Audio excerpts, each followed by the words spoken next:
Grunge Bible podcast is back. Episode number 58. Teeing it up here. My name is Chris Salona, and I am here with Ethan Shalloway. Ethan, happy May. This is the first episode of the month of May.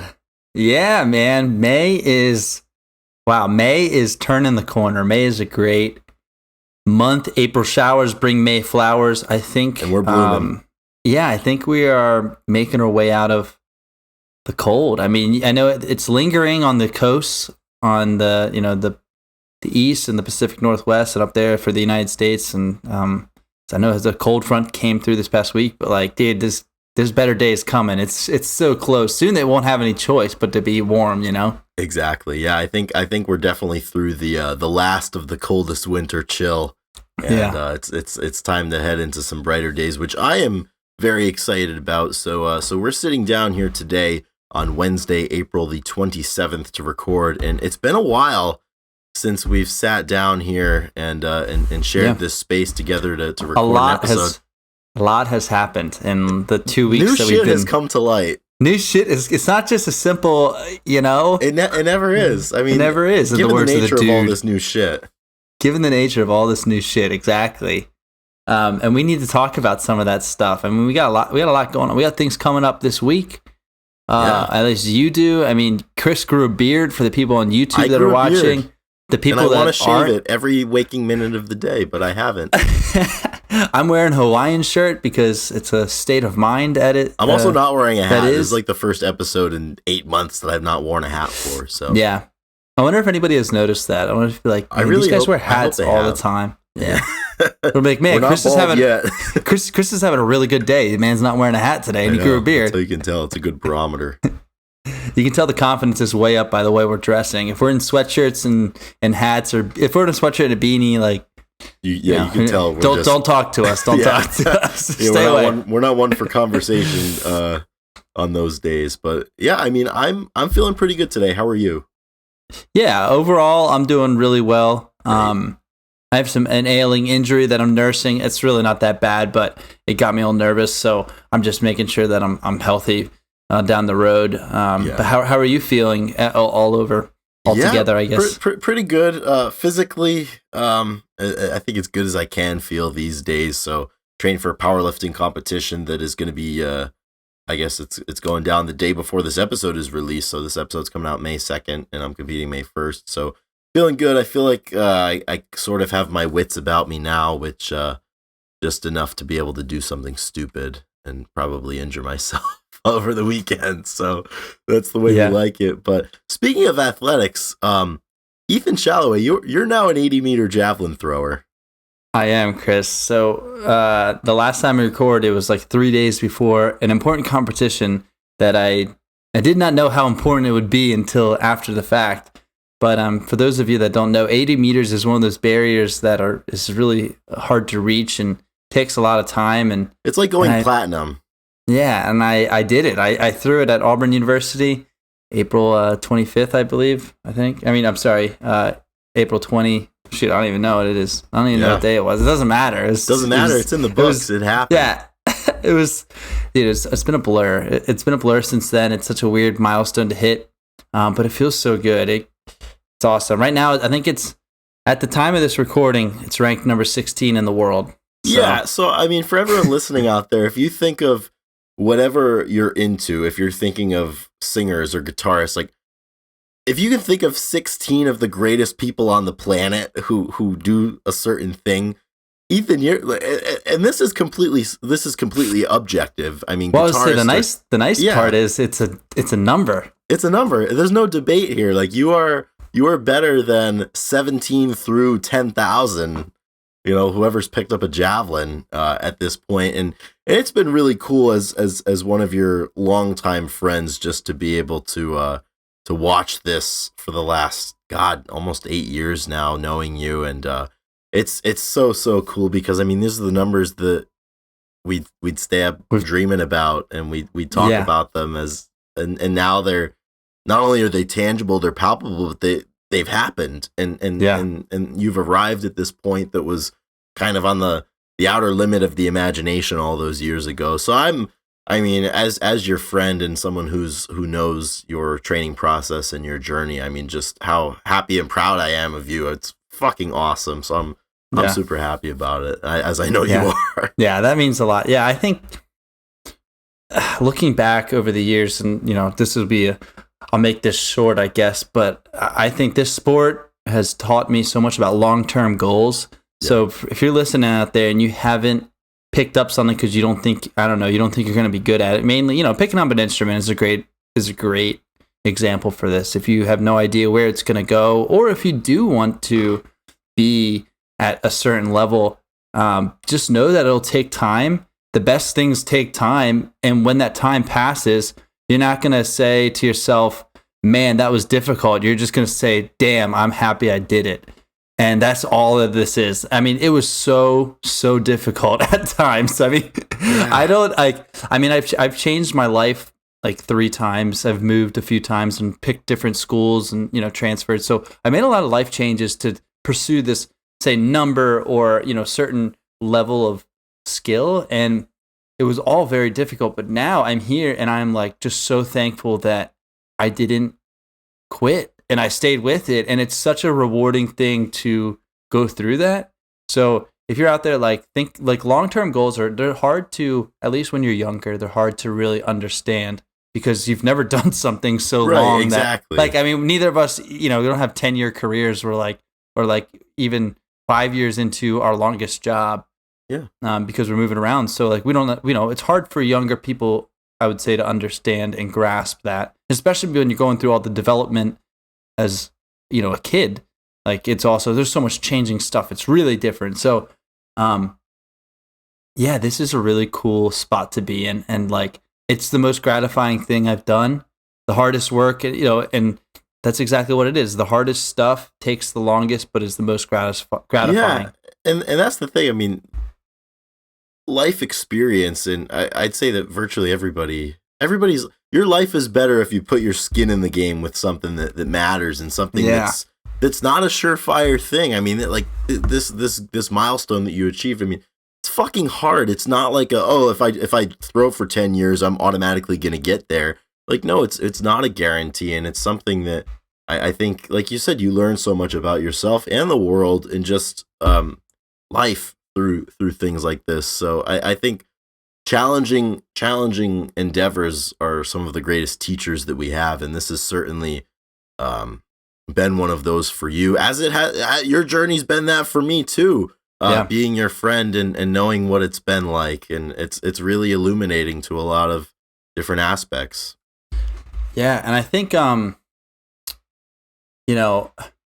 good way to think about it too is this past year, I got to a point where I was like, you know what, if when I started, I was like, I wouldn't be happy if I stopped right now. But I got to a point last year where I was like, you know what, if it all ended right now, if something happened and I lost my ability to throw, I would be incredibly satisfied, and I would still be I would be really happy with my endeavor. And I think that is important too. I got to a point where I started to relax about what I was doing, because I was I pushed through past what people would expect. And then I got to a level that, like I said, I've thought about or I've dreamed about, but until it happens, it's I don't want to say you don't think it's attainable, but you're just above your pay grade and it feels so good. And now, everything changes now, but it's amazing. So I think the mindset of understanding that I'm very, it's an admirable pursuit, and I've done my due diligence, so I can be proud of it. Yeah, I totally agree. And as I said, having had a front row seat to it for the last 8 years, it's been a lot of fun to watch, and I'm really excited to see how the next couple of months shape up, and as we continue to move forward. It's super, super exciting. Yeah, it's great. So I think I'm number 16 in the world, number 3 in the U.S. Somebody passed me this past weekend. So, but it's a great spot, and there should be a lot of opportunities, some travel coming up, and that's the best part, meeting people and traveling. So, absolutely. And speaking of traveling, we can finally talk about it. You did see Jerry Cantrell, didn't you? Chris, I did. Yeah. So last episode, was it last episode we talked a little bit about? It's been a topic of conversation the last like 3 weeks. This is basically the Jerry Cantrell Brighton Tour show podcast now. So finally, Easter Sunday. Yeah, Easter Sunday. We talked about it. This was 3 days before I bought my tickets. So 3 days before the concert, and then I had that meet. I had my performance. 80 meters out. So and then I got home and I was basically in a blur. Like, it was like, and he had canceled like 2 of the shows leading up to it because he had COVID. Right. So I had no idea it was going to happen. And I got back, and then all of a sudden I found myself driving to Nashville, which was 2.5 hours, to go see Jerry at the Ryman because he was going to put on the show.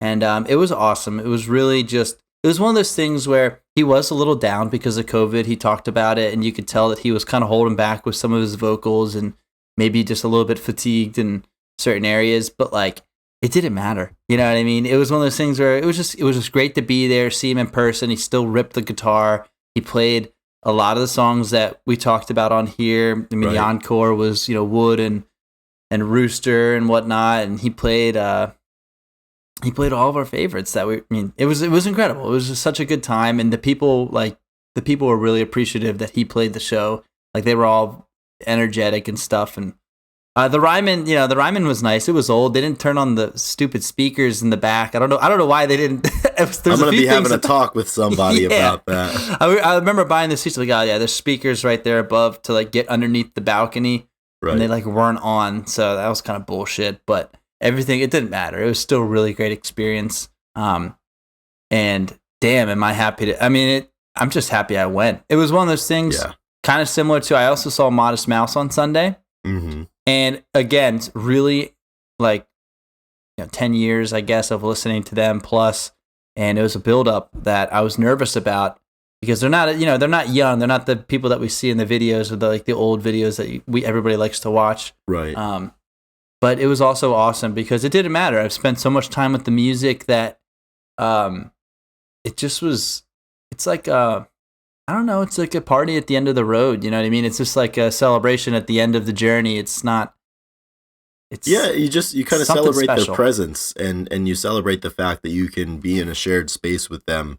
And it's not even like you're there to view the concert and how well they play certain songs that night. It's like you said. It's a culmination of your journey with that artist. Same thing with Jerry. I mean, we've been listening to him for years. We've been listening to Isaac Brock and Modest Mouse for years, and to finally reach that point where you can get into a room with them or into a space with them and kind of have that release and take that connection to the next level. I think that's something that's super, super special. I also bought tickets. I'm seeing Modest Mouse in June in my city, which is going to be really, really exciting. Haven't seen them before. So this is the year, Ethan. I'll tell you, this is the year. If someone's coming near you or even not near you and you got to drive a little bit or make some plans, this is the year of getting out to see the people that you've wanted to see for a while. We can't take any more chances. Nothing's guaranteed. And this is why you work. This is why you make money, is to spend it and have experiences. So I'm glad you're doing that. I totally agree. And it definitely pushes me to continue to do that. Yeah, it was a jam-packed 2 weeks with everything. And also I was in Oregon too. And but it was, exactly you said. It's just the season of doing. You just get up and do, and you get to be excited about it. Yeah. I'm really happy that you're going to go see Modest Mouse. You're going to love it. Yeah, I'm excited. Like I said, there's something about. I'm trying to think of the best way to explain it. I want to say, like, you get there and you see them perform songs you've been listening for so long, and you're just like, this is like it almost it doesn't matter how good it is. You're just like, I feel like I've heard the best. Like I've heard it the best it's ever been done that time that I had that experience. Right. Like, you've already experienced it the way that you envisioned it, kind of. So then you're there just kind of seeing Isaac and connecting through the almost music, like a proof or seeing of life that experience or seeing was Jerry. Real. Or you're just like kind of there. It's almost like you're looking back in a way. Like when you're there with Jerry and you're hearing him sing and all these things, and you're kind of like going back in a time capsule to, not only your first experience, but maybe like his. You kind of think about his journey. Yeah. And it's much bigger than just that one night, for sure. Yeah, exactly. So it's damn cool. Concerts have so many different ways to scratch, your artistic and creative itch, but also the emotional side of music, which is great. Yeah, absolutely. I have to say, having just spent the last 15 minutes or so just kind of sharing and catching up a little bit. I know there's probably some people out there that might not dig the life talk as much about what's going on, but I've really come to value this community, and I certainly enjoy hearing about people's endeavors within our little music community here. So I definitely, I think it's important that we share, what's going on in our lives, because this is how music impacts us, and music is always there, and it's intertwined with these experiences that we have. I think even for Song of the Week, for example, it's almost directly impacted by whatever's going on. So it's always fun to kind of share these things, and I'm definitely perpetually grateful for the music community that we have. Yeah. I mean, that's a great way to put it. I mean, there's some new people to the pod. We talk about music a lot of the time, but we also think that this part is really important. The checking in on each other, the Song of the Week, the barometer of how we're doing, and all the in between. That's kind of the whole point. This is a safe space to talk music and life. For us. Absolutely. Yeah, I totally agree. And we have people that listen, Chris. It's amazing. We do have people that listen. It's fucking nuts. I don't know how. I don't know why. And furthermore, not only do we have people that listen, but we have people that make an extra step to support us. And those individuals are known as our top level supporters over there on Patreon. And it is my privilege and my honor to thank our top level supporters here today on episode number 58. And our top level supporters are as follows: my mother, Carlene Salona, the Blue Owl, Kara K, Victor Schaefer, Wayne Staley, Jade Mercado, Doug Endy, Fox Soup, Rachel Corning, Release, What the Fuck's Up Denny's, our number one fan from Australia, Jamie Lynn, Alexis Shannon, Millie, Kayla Jean, Marianne, Sunny Mashburn, Sue, Shannon Gorgon, Nikki Six, Black Hole Sean, Chris LSMS, Lauren Irene, Captain Hightop, Alex Long, Brenda, and Darian Riddle. So we're always thankful for your support. And it's wild to me that people appreciate this stupid fucking podcast that we do. This silly little podcast with our silly little microphones. Oh man. That's great. Hilarious. We love you guys, and we're always appreciative of your presence here and your support.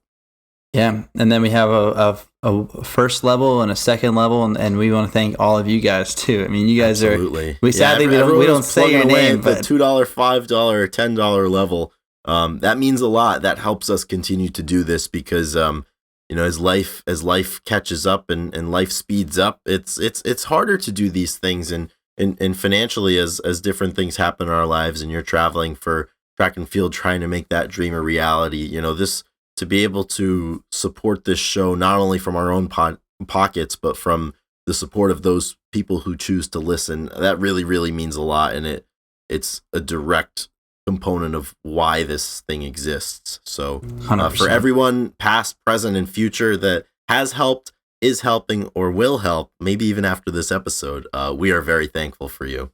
Mm-hmm. Join the fray. There's no better time. Episode 59. Imagine me saying your name. I mean, what more could you want? It's the month of May. Things are warming up, and I could say your name to hundreds, if not thousands, of people. Hell yeah, thousands of people here. Look, that's gonna spawn just the mass migration away from the Patreon. Nobody wants me to say their name. Oh, that's awesome. It's gonna do that. But yeah, so right. This is kind of a hodgepodgey episode, but we do have some Q&A. It's been a little while since we've taken the pulse of the pulse of the world out here. So we've got some good topics that we want to discuss and kind of share our thoughts and opinions on. Yeah, there's definitely episodes we focus on certain things, and then there's episodes where we like to hear from the people, and I think that this is a good time to do that. I do have a question for you, Chris. Okay, let's hear it. A random question. Sometimes I have those thoughts, and I wish that I, maybe ran some I wish I had some weird subreddit that was popular that people would get, jokes or like it'd be interested in me asking like what is one thing that you don't do that you wish you did more? Like is there anything that you don't do that that a lot of other people do? Like for me, I'll give you a good example. What's yours? Like it sounds bad, but like I know I should brush my teeth more, but I don't. Like it's one thing that like for some reason like I brush my teeth, but like I know people do twice a day. Yeah, I do twice a day. You gotta do it twice a day. Yeah, I know you were pretty good at it. You brush your teeth twice a day, like you brush, floss, mouthwash. Yeah, the whole thing. You do all of it. Yeah, of course. See, I don't. You only get one set of teeth, man. You gotta right. Take care of them. You're right. I haven't had any cavities. I've never had one in my life. Wow. Two different roads, but parallel trains. I did chip my tooth, and it became a problem because when I jumped off a diving board, and once your tooth chips in that outer layer, it is more susceptible to like natural decay and stuff. Mm-hmm. But no cavities from the sweet tooth. But is there anything like that I know I should brush my teeth more, but first thing, something that I don't do but really wish that I did more of. I really wish I was better about getting adequate sleep at night. I really have not been good about that lately. Goes without saying. Morning just comes way too early all the time, and you don't think it does, but it's always right there. Otherwise, something that's kind of a goal of mine as the weather warms up, I want to and I need to spend more time outside, and not really outside in terms of I'm going for a run, but just kind of time outside without really having an objective, just kind of existing. I want to travel some places, check out some cool stuff, and just kind of spend some time outside. And what's tough for us, I think, in that area is, I spent some time outside, but we talked about this the other day, and I've thought about it a lot. It's really hard to do for some reason, but having time without music, as simple as that is, like being outside and not playing music, because of course it's really good. But sometimes, like, just disconnecting and being able to completely take out the noise is really good.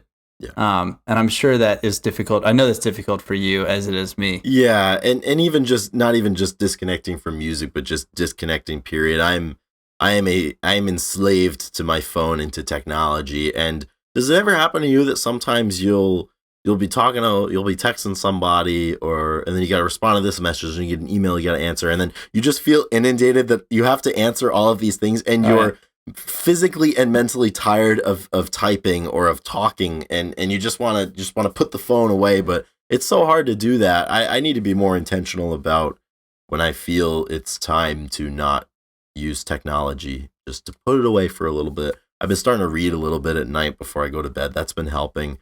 That's good, yeah. But yeah, I'm that's something I need to do more of that I don't do. Yeah, it is tough. It's tough I was talking to somebody, and like, sometimes you just need to pull the plug. You need to cut the power from everything, and it's just like a Band-Aid, just nice and quick. You can't ease out of it. Like I'm horrible at that. I'm not good with moderation with damn near anything, and certainly not with that. Like, I'll only check for 5 minutes before bed and answer messages, and it doesn't work like that. Next thing you know, it's an hour and a half later, and you're... Yeah, but it's like when your computer's all messed up, and you got to restart it, and it doesn't help. So what you really need to do is power down, let it sit, and then power back up. I totally agree. That's a really thought-provoking line of questioning that I think is actually... Well, it can go one of two ways. It can be silly. Yeah. Like, I don't smoke enough cigarettes. Well, it was supposed to be designed like, what's one thing that, like, if you told somebody, they would be shocked that you don't do it more, like brushing your teeth, like getting enough sleep. People are like, no one gets sleep in the U.S. Yeah, that's true. Yeah, we're all fucking burnt out workaholics. So no, I like that question. That's pretty good. I have this is crazy. We're 25 minutes in. We haven't really spoken much about music, so I have a music related question for you. All right. I think I know the answer to this, but here's the question that was submitted to us. Have you ever gone to a concert just to see the opening act? Yes, 100%. Yeah. So usually, I think like festival. I've been to a few, like radio in Philadelphia. They had this Radio 104.5 show. Yep. And it was free. It was a free show, and it was awesome. Every year we'd go. I saw AWOL Nation. I saw Dirty Heads. I've seen like a lot of really good bands there. And then it got big and it got like really crowded. And I've not only have I came for just the opener, but I've left before the closer came on. That's the ultimate move. It's one thing if you go for the opener. It's an entirely different animal if you leave before the main act comes on. You're like, I've seen what I need to see. Yep. I basically did it. I did it 3 weeks ago with Sydney. Yeah, Sydney Sprague. You saw her. I saw her, and I did stick around and watch Dashboard, not Death Cab. Yeah, Dashboard, and James Eat World. James consumes the earth. But I left like halfway through. But one time at that 104.5 show, I went and Panic at the Disco was closing down, and I think I had actually seen them at something before, and it was like just not good, and not what I was listening to. Like, but so we had planned. We're like, we're going, and as soon as Panic comes out, we're out of here. Like, it's like we're gone, and we did it, and we did it. We left. So yeah, and it was like, I think AWOL Nation played before. I don't know if they were like the first band, but how about you, Chris? Have you gone for just the opener, and then have you left before the closer came on? I've been ejected before. The main act comes on. But I don't think that counts.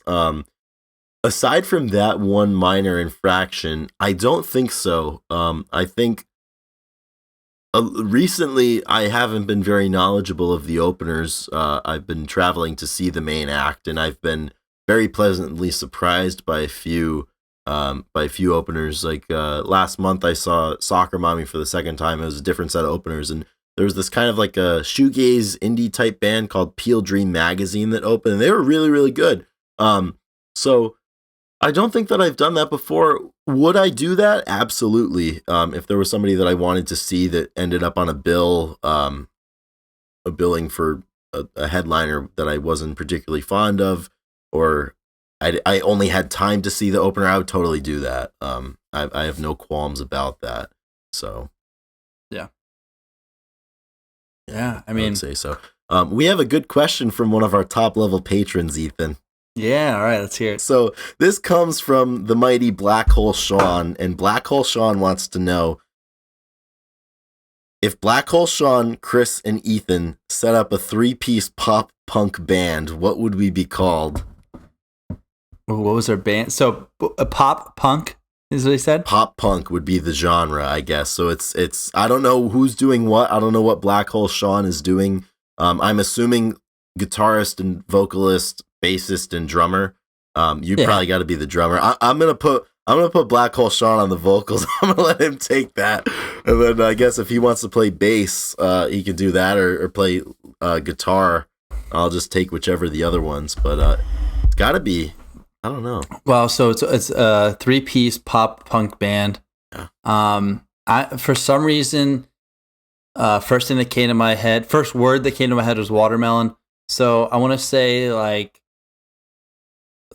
watermelon daydream or something like that, or watermelon. I don't want to say like watermelon anxiety or like anxious like watermelon. Yeah, something like that, or anxiety watermelon anxiety or something like that. Yeah, I would say some fruit. I don't want to get watermelon pills or something like that. Okay, that's pretty good. Yeah, I'm of the mind that I love just combining two things that have nothing to do with one another. Right. Exactly like what you just did. That's like doorstop chalk or something. Like two objects that have nothing to do with one another. Or you give a modifier to some other object that has nothing to do with it. Armrest swivel chair or something. So hopefully, I'd love to hear your suggestions for this, and hopefully we can get into the studio as soon as possible. Yeah.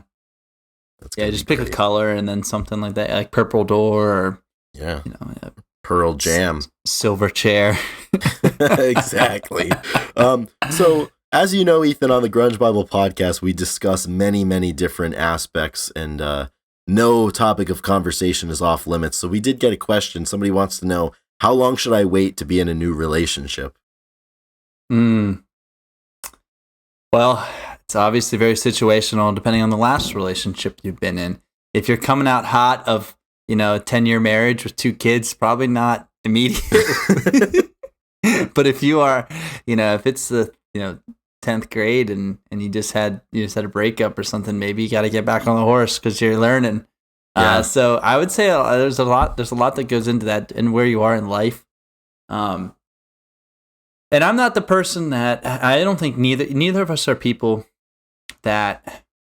Well, I have friends where I know that they need to be in a relationship. Yes, and we are not that genre of person. Yeah, Chris and I are. If we're in a relationship and it doesn't work, we're probably going to stay out of relationships for at least 6 to 12 months. Yeah, unless something. I'm like 2 years clean right now. Yeah, you're 2 years sober, dude. Congrats. Haven't talked to anybody. Haven't even sniffed a relationship. That was solitary. Your relationship sobriety. I mean, I think that it has a lot to do with your personality. Like I said, we steer clear because we put a lot into it generally. So yeah, it takes us a little bit of time, but some people need to get right back into it. What's your advice, Chris? I would say, I think if this person is asking us how long, they want us to say you're ready now. So if you just want us to be a yes man for you, then do whatever you want. But I think before you introduce someone else into the equation, you have to know thyself and be comfortable with yourself. And independent. If you can't, if at the end of the day you can't come home and be comfortable with the person that person that you sit down with, which is you.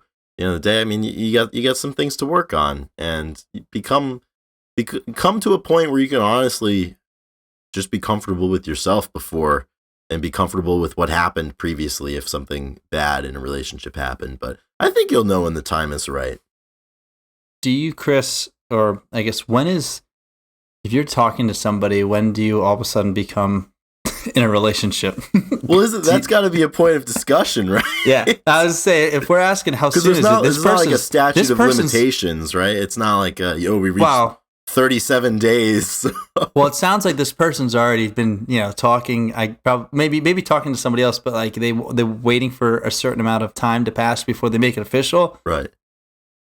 Do you have any? No, I think all of the pomp and circumstance around it's just about appearing. It's about appearances. So do what you want. I mean, like if you fall in love with somebody, you've been dating them for a week, and you want to tell them you love them, go ahead. I don't care. Like I have to wait 2 months for the second lunar cycle after we started dating to tell. Like, no, do what you want. I mean, 10 dates before I say I love you, and it needs to be at least. I think you need to wait for the Red Hot Chili Peppers to open up or to have another album before you can get another relationship. Yep. So it shouldn't be long. They just released Unlimited Love, so you have 45 days from the release date to get into a relationship, and if you're not, you got to wait till the next one. And it's ironic that it's Unlimited Love. I know, right? See, this is a bonus one. That's why it's 45 days and not just the standard 30. You get a little bonus there.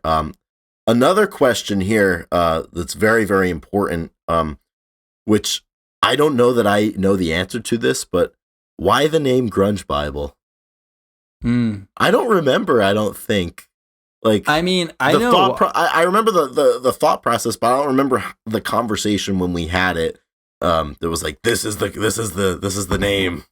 Well, of course, like we didn't know that it was gonna be the name or be the thing that is Grunge Bible. I thought it was gonna be a stupid thing we did for a week and then got tired of it.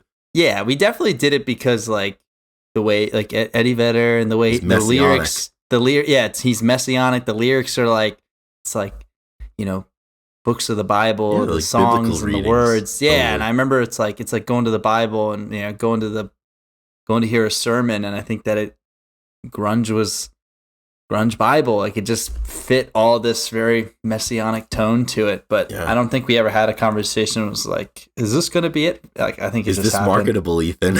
Will this scale? Does this scale? Is this scalable? Exactly. We take this from a micro level to a macro level. That's the question. If you're ever in a meeting and you have no idea what's going on, does it scale? Is it scalable? Like, does this thing have legs? Yeah. And you'll be fine. It's all or just ask about the ROI of something. So does Grunge Bible have legs? Is Yeah, the question. what's the return I guess on the answer investment of was Grunge yes. Bible?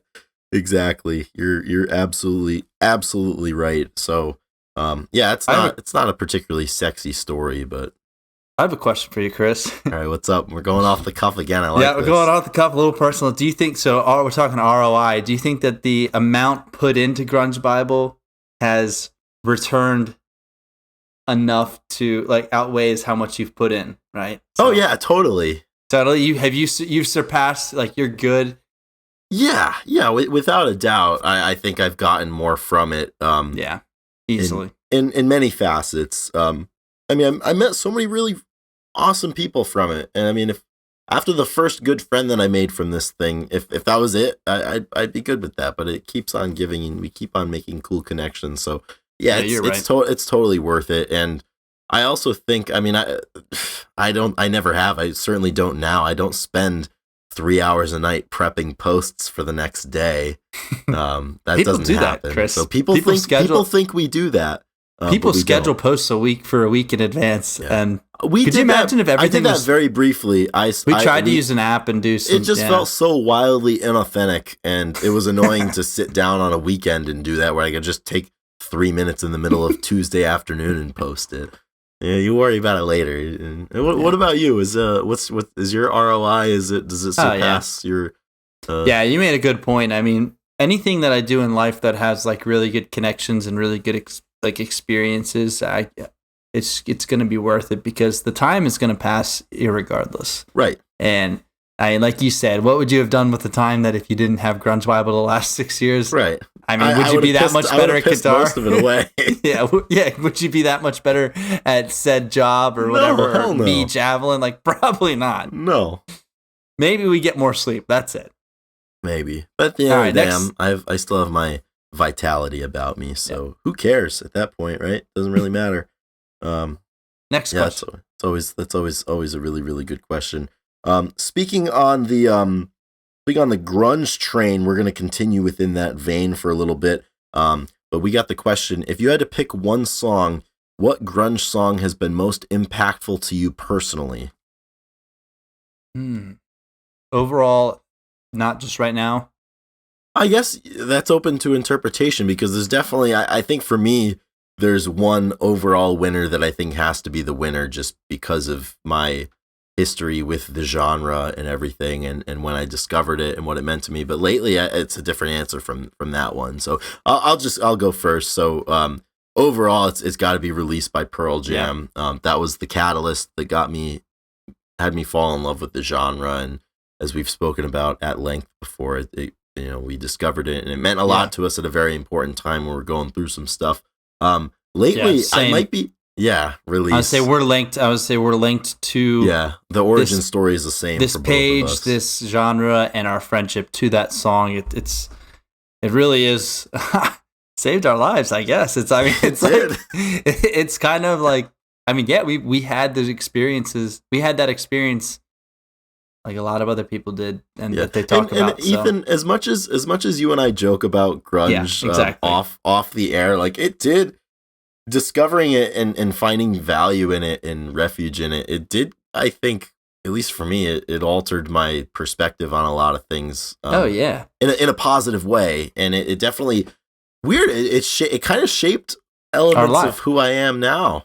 Think about it. I mean, we listened to that song, and so when you're in the NCAA, if you want to transfer, you need to literally get your release papers to be, if you're on scholarship, you're no longer on scholarship. It's your official release, and once you do that, you can't go back.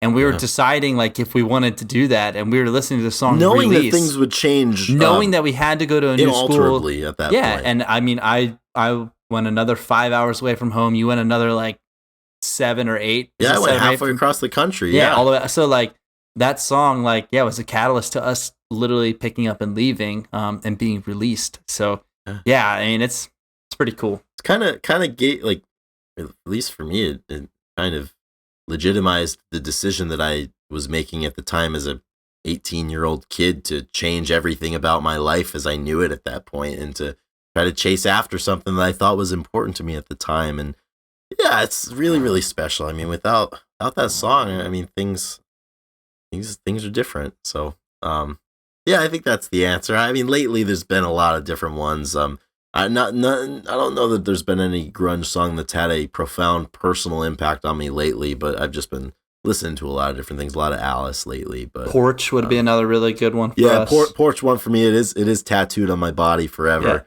Yeah, people forget about that. Yeah, I mean, it's releasing Porch for me. Yeah. Without What else? a doubt. What else you got, Chris? All right. So the next question that I have for both of us, I guess, would be, what is a song that reminds you of being younger? Yeah. Okay. So I'm 27, you're 25. So a song of being younger, it has to go back to like the classic rock and roll. And I feel like my dad, like I can remember listening to The Who and Boston a lot in the car, and I think, and just like your classic, rock and roll radio station, we had one in our garage where when it was a nice summer day, we'd open the garage door, the lawnmower, you can fresh cut grass, and then you open up the side window. So when you're on the hill, the music's playing through the window, and I feel like that's when I really started listening to, the Led Zeppelin, the Kashmir, and the classic rock and roll, the Pink Floyds, and I remember listening to The Wall the first time, and listening to the end of Another Brick in a Wall, and having him yell, and how can you have any pudding if you don't eat your meat, all that stuff. So that was a good one. How about you?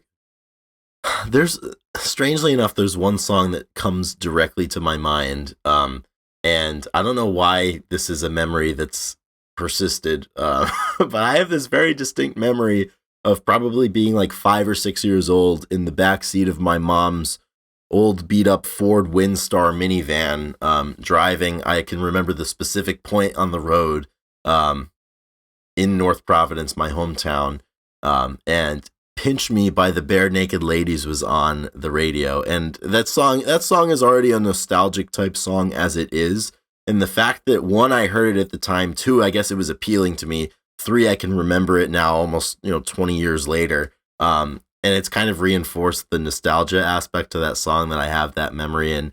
And I guess because of that's one of the few leftover actual palpable memories I have from when I was like 5 or 6. It's definitely taken on a new weight of, like, I hear that song and I just think about like what life was like when you were a little kid, and all of the accompanying things with it. So that's definitely one song back to my youth. I mean, obviously, as we get into high school and college, we could sit here for 3 hours and talk about songs that make you nostalgic. But that would be a good episode we got to do sometime, because I know even just talking about music from Pittsburgh. But yeah, that's certainly one for me. Yeah, I'm gonna have to listen to that song when we get off recording. I like that song a lot, and one song that takes me back definitely to my senior year of high school.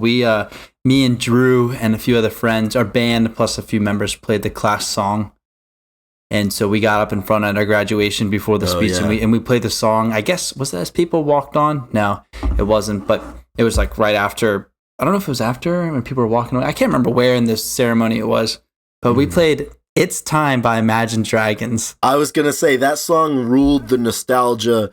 And it was when they were they were good. Like I remember making a post like, remember when Coldplay was good? And someone said keyword remember when, and I said, yeah, but that means that they were good. Like, because I don't think Coldplay's bad, but like It's Time by Imagine Dragons in 2013 was a good song. How it's viewed now today, maybe, I don't know what your thoughts are, but that song will always take me back to my buddies and playing together, and Lily kind of sending off to the next chapter. And we really, one of the things I'll always regret, we talked about it, Drew talked about it, is we wanted to finish the ceremony and go right into School's Out. And and we were mixed up, had half the band that was, our band, and a couple other people that would not want any part of that. And so they were being kind of lame, so we didn't do it. But man, we should have played School's Out. It would have been sick. Yeah, that would have been awesome. I guess for me, for high school, I was listening to a lot of different things, but one song that will always stick in my head from that area, I had a couple of friends who were into this artist, as I was and still am at the time. But No Surrender by Bruce Springsteen, just another just behemoth of a nostalgia song. We busted out of class, had to get away from school. We learned more from a 3-minute record than we ever learned in school. And we made a promise. We swore we'd always remember: no retreat, no surrender. Talking about like blood brothers against the wind and just kind of things like that, when you're 16 or 17, you're like, oh yeah, this song rips and it's really cool. But then it kind of attaches itself to a point in your life. But yeah, that song, that whole album, I listened to it in the summertime, cruising around by the ocean, kind of thinking about those days. Oh yeah, dude. When you're young and you're ready to attack hell with a water gun, dude, you're like, whatever. Dude, you're ready to do anything, man. Oh, you feel indestructible because you got a good CD in the car and you got a couple of stolen beers or something, and you're ready for whatever the day brings or the night brings. And yeah, it's funny how life is when you have zero obligations and zero responsibilities. Do you remember the first time do you remember your first beer? And I would say the first time you got drunk, Chris? I do remember my first beer, and I do remember the first time I got drunk, yeah. Do you remember the feeling? Do you remember? Yeah, I do. Of course I do. Yeah, you felt I remember the first time I had a beer, I felt invincible. Like I finished it, I put the can down, and I was like, this is great. And then did you like it the first time? Did you like that? Was the thing. I think I was so seduced by the aura of drinking alcohol that I liked it. And then I remember the second time I drank beer, I hated it. I absolutely despised it. But I don't know that first time it was like a heaven sent gift or something. It was sweet. Do you sweet remember? Nectar. Yeah, it was cold, and I don't even think it was cold, but it was probably the greatest thing that I ever drank. I have I definitely remember my first time, and I want to wait till next episode. We have Drew on. Drew, if you're listening, we'll tell the story of the first time that we got drunk together at the house, and it was after a show, and it was just such a vivid memory and such a fun time. And yeah, I remember it fully because I didn't drink in high school at all. No, I didn't really either until like the very end of high school. Started drinking, going out a little bit.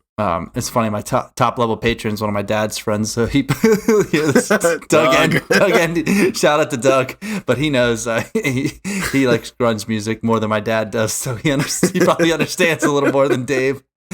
Oh man, but so he'll enjoy the story. It was I didn't drink all that much in high school, so maybe that's why I liked it so much when I got in a band and stuff, and then had a few drinks on stage throughout the second half of the career. Yeah, man, so many good times. We're getting off track. That's what happens. Heavy on the nostalgia. That's what happens when I kind of like this. All right, that's what happens when the weather gets nice and you start listening to that music, and all you want to do is make memories like that, and then you start talking about memories. It's like when I texted you last night. I want to sit outside on the porch, drink some beer with you sometime this summer. So last question. It's gonna happen. We're gonna make some good memories, as everyone should. Nothing else to do. That's the most important thing you can do. So the last question of this episode would be, can you guys play your song of the week on the podcast, or is that a licensing issue? Unfortunately, yes, it is a massive licensing issue. Unless when they say play, they mean us on guitar and drums. If we play it. Yes. If we play it, I don't think there's any problems. But let me tell you something. If we can reach 100 patrons at some point, Ethan, let's go into the studio and not come out until we have played all, God knows how many, 130 songs of the week. We've got 14 hours of music. No, I don't even know how much we have. We should. I mean, this is 58, we got 7 hours and 30 minutes of music to play. If we reach 100 patrons. Oh yeah, I'm in. I'll do that. Just one take for every single one. Yeah. Yeah, that's a great request, and if we get to a point where we can get the license and play some music on there, that would be awesome. The goal is, I mean, if we get picked up by Spotify, then we can play any of the songs they have, probably, right? I would think so, but I think to be exclusive. In the interim, before we sign our very lucrative contract and live a life of fortune and fame, cutting our hair and changing our name. I think the goal is hopefully we'll be able to interview some pretty cool musicians, and in conjunction with those interviews, we'll be able to sample some of their music and play it, and just to kind of make that connection between the interview, the person, and their art. Climb the ladder. So that's the answer. As of now, we are unable to, unless who knows, unless cryptic watermelon or whatever. You, me, and Black Hole Sean. Watermelon anxiety. Watermelon anxiety. I mean, we could play Brighton by Jerry Cantrell. We could play Time After Time by Aaron Wine. Wigwam. Yeah, I mean, come on. We could do any of this stuff. It'd be super, super easy. So, yeah, those are the questions that we have. This is a fun episode, kind of talking life, talking nostalgia, I guess. This turned into the looking backwards episode, but there's a lot to look forward to as we move forward. That's what we do when we talk. We have those type of conversations, and that's what this podcast is. It's me and you talking. So, that's why everyone's here. What did you guys expect? I feel like you guys signed up for this. Every single time we don't do an album review, I find myself apologizing at multiple points through it. But fuck it, this is why you're here. No, yeah, you guys like it, right? I mean, I hope so. If you're listening right now, you like it. Yeah. You don't need to explain yourself. Just be happy you're here, like we are, and keep doing exactly that. Keep listening, keep liking. Tell people that isn't us that you like it, because then maybe they'll enjoy it. And we got a really good review of somebody that said that they enjoy listening while they're walking with their kid and going on, having some time with their kid and just being able to listen to it and stuff. And that was pretty awesome. Yeah, we got a lot of good reviews. Comment on our last YouTube video, the episode 57. Somebody commented, "This podcast just keeps getting better and better." So I guess we're doing something right. I'm pretty fired up about that. Really, really excited for that. So before we move into our song of the week, I would absolutely like to extend a large thank you to our producer, Drew McFadden, for his continued support and ability to make this podcast and turn it from the jumbled mess that we give it to him in and into a nice tidy episode for everyone to enjoy. So thank you, Drew. Shout out to you today, tomorrow, and every day. In addition, we would like to thank everyone out there who's listening.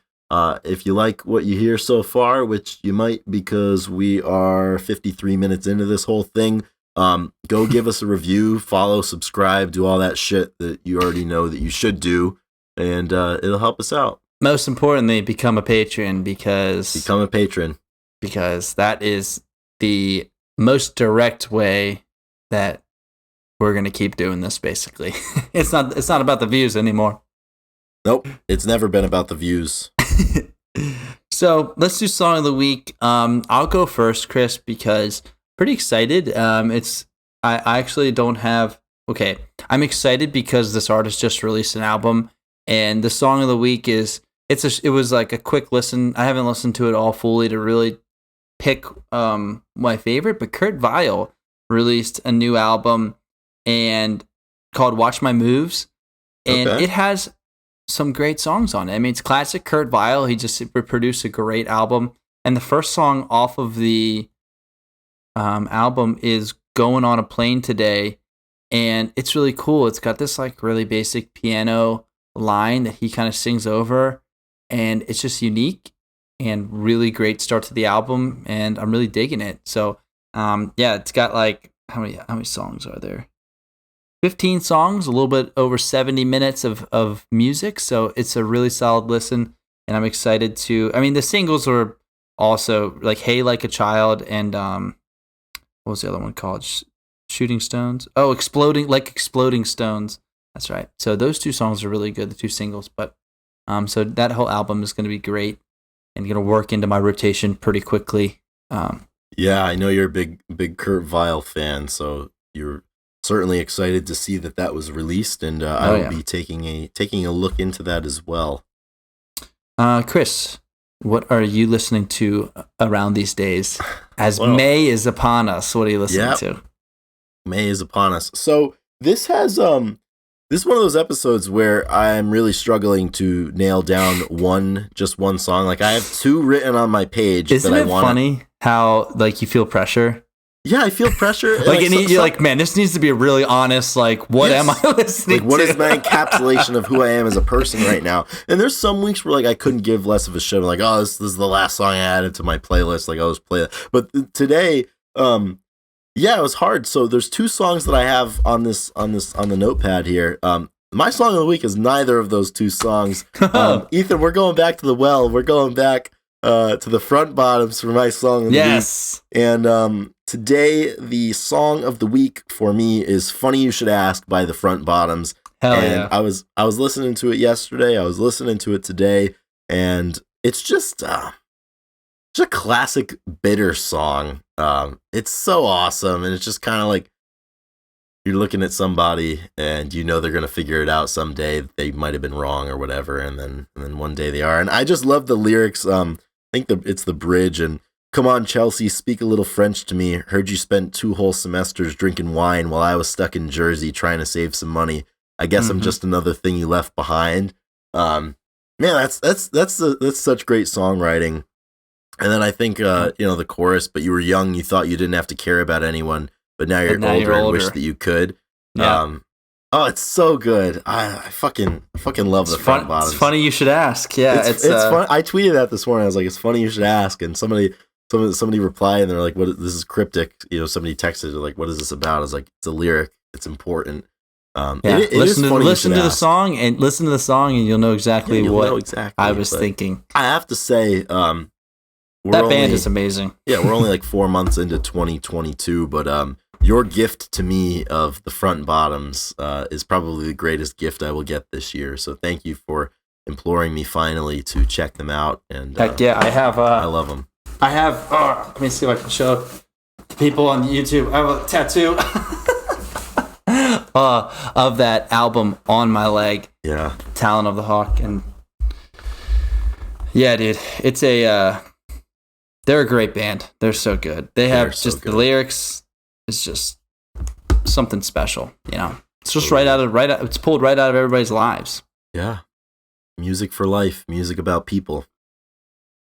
That's a good one, dude. I've been really listening to the Front Bottoms a lot recently too. So yeah, I know we've been sending them back and forth the last couple of days. So yeah, it makes sense that it's totally a better selection than the two that are on the notepad. I love that we don't get to know those two songs either. It's so important. I'm never telling unless they make the cut next week. Which I mean, there's a chance, but I will leave you with this.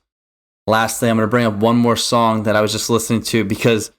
We've been talking about it for 3 weeks, and I was listening to Atone before I came on, and damn, that is that tune is going to go down as one of Jerry's best, I think. Yep, Atone and Brighton. Brighton was one of my first songs of the week, back last year, and honestly, the last 3-4 weeks it could have been my song of the week. We love Jerry. Yeah. Well, I think that wraps it up for episode 58.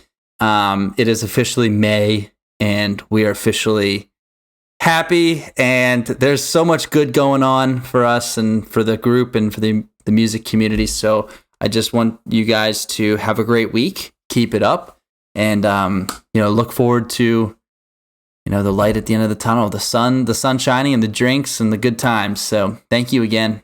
Absolutely. Thank you everybody for your time today. We love you, and have a great week. Take care of yourself. Take care of those around you, and we'll see you next week. Rock and roll.